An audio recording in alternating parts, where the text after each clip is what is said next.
grève à Air France, 25% des vols annulés mardi. Encore un casse-tête pour les voyageurs ce mardi. Ils vont devoir composer pour la deuxième journée consécutive avec la grève simultanée à la SNCF et chez Air France. En effet, l'intersyndicale de la compagnie aérienne entame son 11e jour de grève. La direction d'Air France prévoit d'assurer près de 75% des vols mardi, a indiqué lundi à la AFP un porte-parole de la compagnie.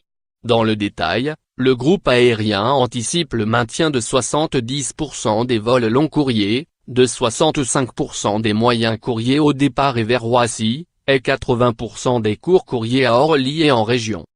Lire aussi, SNCF, Air France, le calendrier des jours de grève.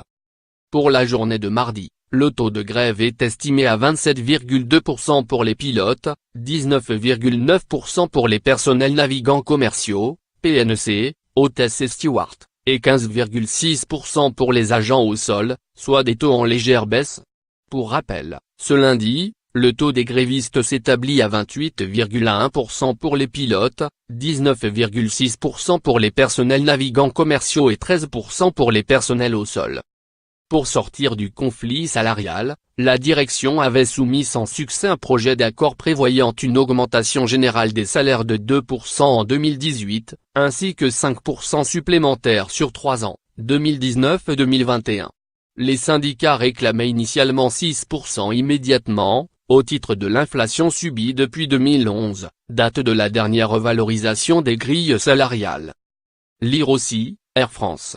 La vérité sur le salaire des personnels navigants. On ne souhaite pas son départ, précise Philippe Evin, président du syndicat national des pilotes de ligne, SNPL, sur RTL samedi matin. Pour Vincent Salle, CGT, avec ce référendum à valeur uniquement symbolique, pour lequel il craint une question orientée, Air France attise la division entre les salariés, en jouant sur les peurs. L'accord proposé par la direction, un leurre, ne règle rien, a estimé pour sa part Jérôme Borin, Sud Aérien. Ce bras de fer s'éternisant, les pertes pour les 11 jours de grève, 23 et 24 avril compris, s'élèvent autour de 300 millions d'euros, selon Franck Ternet, directeur général d'Air France.